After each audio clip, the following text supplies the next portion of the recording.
Hi, boys and girls. This is a very fun story. The Three Little Wolves and the Big Bad Pig. Yes, you heard me correctly. You heard me. By Eugene Trivizas and Helen Oxen. Did you think I said it wrong? Does this remind you of another story? That's right. That's what it was intended to do. This is a very funny version. Okay, let's see who's out there. Let's say hi to all of our friends. And let's say hi to Sam and Henry. How was the second day of school, virtual school? Samantha and Benny, Zara and Oliver and Iris. Hi there, Hannah and Noah, Kayla and class, Mattia, Madeline. I saw your grandma walking out front this morning. Zachary, Aria, and Colin. Hi, Aunt Barbara. Ben and Lillian. Reese, Danny, and Truly at Miss Shirley's. Ron, the reading teacher. Hi, Ron. Cousin Carol. And Dylan and Jonah. And Dylan, I'm so happy that you wrote a story for me, and I'm gonna pick it up and show it to everybody. Ugh, it's so big. Okay, I had to go. Dylan, I couldn't get my printer to work, so I hand wrote the story that you wrote. Thank you for doing a follow-up story after our last book. This is what Dylan wrote. Max noticed that his friend Remy was being bullied at school. He decided to help Remy by telling the principal about the bully. The principal gave the bully detention. Then they had a play date at the park. They lived happily ever after. Dylan, what a great story. And you knew how to problem solve, didn't you? I'm so proud. I can't wait to see what else you do. Next time you can write me another story, or you can draw me a picture, and that would be so awesome. Okay, let's have our story for today. The Three Little Wolves. Isn't that funny? Mimi's gonna put on her eyeglasses. There's a lot of words in here, and I want to make sure I read them all correctly. Look at that beautiful picture. Once upon a time, there were three cuddly little wolves with soft fur and fluffy tails who lived with their mother. The first was black, the second was gray, and the third was white. One day, the mother called the three little wolves around her and said, "My children, it is time for you to go out in the world. Go and build a house for yourselves. But beware of the big bad pig." Is that funny? "Don't worry, Mother, we will watch out for him," said the three little wolves, and they set off. And here's a little wolf that I have to show you. That was the mother wolf. Soon they met a kangaroo who was pushing a wheelbarrow full of red and yellow bricks. "Please, will you give us some of your bricks?" asked the three little wolves. "Certainly," said the kangaroo, and she gave them lots of red and yellow bricks. So the three little wolves built themselves a house of bricks. Do you think that was a good plan? Why? Whisper someone next to you. Why is that a good plan? Go ahead, I'll wait. Right, I heard you say because bricks are very strong. That's right. Let's see if their plan worked. The very next day, the big bad pig came, prowling down the road, and saw the house of bricks that the little wolves had built. The three little wolves were playing croquet in the garden. When they saw the big bad pig coming, they ran inside the house and locked the door. Do you think they're going to be fine? Sure, the brick house is very strong. The pig knocked at the door and grunted, little wolves, let me come in." "No, no, no," said the three little wolves. By the hair on our chinny chin chins, we will not let you in. Not for all the tea leaves in our china teapot. So here's the teapot. And here's the tea. These leaves are in a little tea bag. Then I'll huff and I'll puff and I'll blow your house down, said the pig. Does that sound familiar? So he huffed and he puffed and he puffed and he huffed, but the house didn't fall down. So what do you think's going to happen now? Okay, let's find out. But the pig wasn't called big and bad for nothing. He went and fetched his sledgehammer and he knocked the house down. The three little wolves only just managed to escape before the bricks crumbled, and they were very frightened indeed. Oh, what are they going to do now? Whisper someone next to you. What will be their next plan? Okay, let's find out. We shall have to build a stronger house, they said. Just then they saw a beaver who was mixing concrete in a concrete mixer. Please, will you give us some of your concrete? Asked the three little wolves. Certainly, said the beaver, and he gave them buckets and buckets full of messy, slurry concrete. So the three little wolves built themselves a house of concrete. Is concrete strong? Right.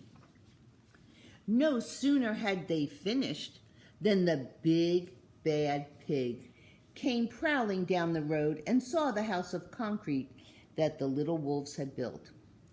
They were playing battledore and shuttlecock in the garden, and when they saw the big bad pig, when they saw him coming, they ran inside their house and shut the door. The pig rang the doorbell and said, "Little frightened wolves, let me come in." "No, no, no," said the little wolves. You know what they're going to say?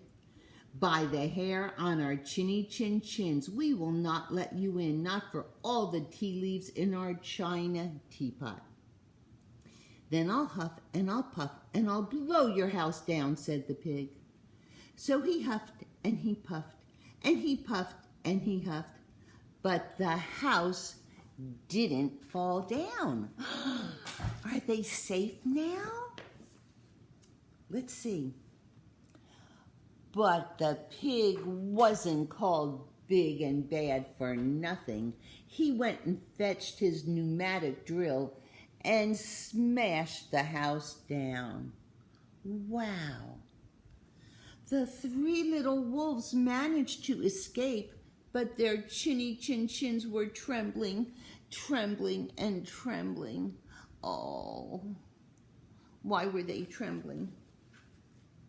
If you said because they were scared, you are right. "We shall build an even stronger house," they said, because they were very determined. Just then they saw a truck coming along the road carrying barbed wire, iron bars, armor plates, and heavy metal padlocks. "Please, will you give us some of your barbed wire, a few iron bars and armor plates, and some heavy metal padlocks?" they said to the rhinoceros who was driving the truck. "Sure," said the rhinoceros, and he gave them plenty of barbed wire, iron bars, armor plates, and heavy metal padlocks. He also gave them some plexiglass. I wonder why he gave them that. And some reinforced steel chains, because he was a generous and kind-hearted rhinoceros. So the three little wolves built themselves an extremely strong house. It was the strongest, securest house one could possibly imagine. They felt absolutely safe. Oh, finally, they're safe. Do you think so? Do you think they're safe? You don't think so? Let's see what happens. Here comes the big bad pig. Oh, by the way, I hope I'm not scaring anybody. This is just a story. It's just a story, a made-up story. The next day, the big bad pig came prowling along the road as usual. The three little wolves were playing hopscotch in the garden. When they saw the big bad pig coming, they ran inside their house, bolted the door, and locked all the 37 padlocks. The pig dialed the video entrance phone and said, "Little frightened wolves with the trembling chins, let me come in." So that's what he said on the phone. You know what they said? "No, no, no," said the little wolves. Say it with me. "Not by the hair on our chinny chin chins. We will not let you in. Not for all the tea leaves in our china teapot." You know what he said, don't you? Say it with me.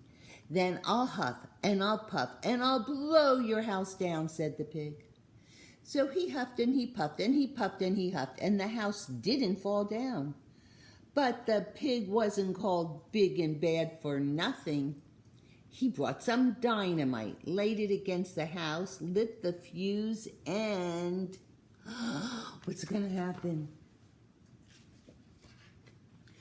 The house blew up. Wow! The three little pigs just managed to escape with their fluffy tails scorched. Well, they were okay, but their tails got a little bit burnt at the edge.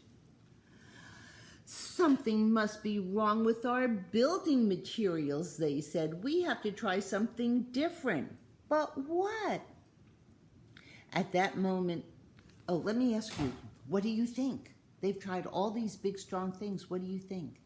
Whisper to someone next to you, what do you think they should do now? Okay, let's find out if you were right. At that moment, they saw a flamingo coming along, pushing a wheelbarrow full of flowers. "Please, will you give us some flowers?" asked the little wolves. "With pleasure," said the flamingo, and he gave them lots of flowers. So the three little wolves built themselves a house of flowers. Isn't that beautiful? Do you think this is going to work? One wall was of marigolds, one of daffodils, one of pink roses, and one of cherry blossoms. The ceiling was made of sunflowers, and the floor was a carpet of daisies. They had water lilies in their bathtub and buttercups in the refrigerator. It was a rather fragile house, and it swayed in the wind, but it was very beautiful. The next day, the big bad pig came prowling down the road and saw the house of flowers that the three little wolves had built. What do you think's going to happen? Let's find out. He rang the blue bell at the door and said, "Little frightened wolves with the trembling chins and the scorched tails, let me come in." You know what they're going to say. "No, no, no," said the three little wolves. "By the hair on our chinny chin chins, we will not let you in. Not for all the tea leaves in our china pot." And here's the china pot. "Then I'll huff and I'll puff and I'll blow your house down," said the pig. But as he took a deep breath, ready to huff and puff, what do you think happened? He smelled the soft scent of the flowers. It was fantastic. And because the scent was so lovely, the pig took another breath, and then another. Instead of huffing and puffing, he began to sniff. He sniffed deeper and deeper until he was quite filled with a fragrant scent. His heart grew tender, and he realized how horrible he had been. Right then, he decided to become a big, good pig.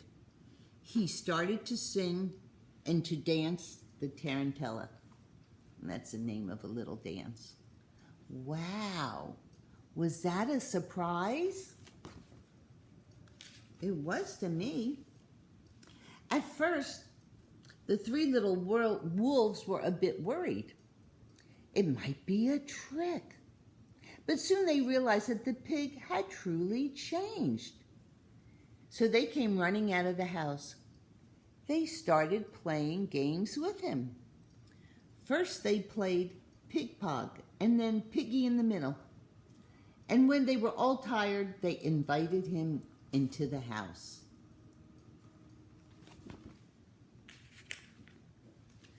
They offered him tea and strawberries and wolfberries and asked him to stay with them as long as he wanted.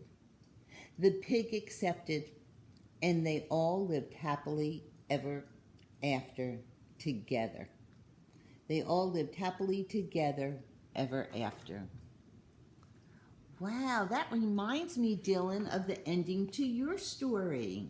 That's a similar ending. What do you think of that, boys and girls? Isn't it nice that they all played together and they weren't angry with each other and they solved their problems? And you can do that. That's something you can do. You can solve your problems. So you don't have to be a big bad wolf or a big bad pig. You can just be a nice kid. Just be nice yourself and solve the problems. So what can you do now? Can you draw me some flowers? I brought over my baskets. Mimi's been making flowers. I wear them all the time. Oh, let's see, there it is. So these are flowers that I made out of material. Can you make some flowers out of paper? Can you cut out circles of different colored paper and attach them together? Maybe even add some buttons? That would be fun. Or could you write me a story about somebody having a problem, just like Dylan did, and then how to solve the problem? Okay, well, this was fun reading to you all. This was a great story, and I can't wait to see what you write and what you draw, and send it to me. Send it to Mimi Tucker, and then I'll share it with everyone on YouTube. Okay, nice to see you again. Love ya. Bye.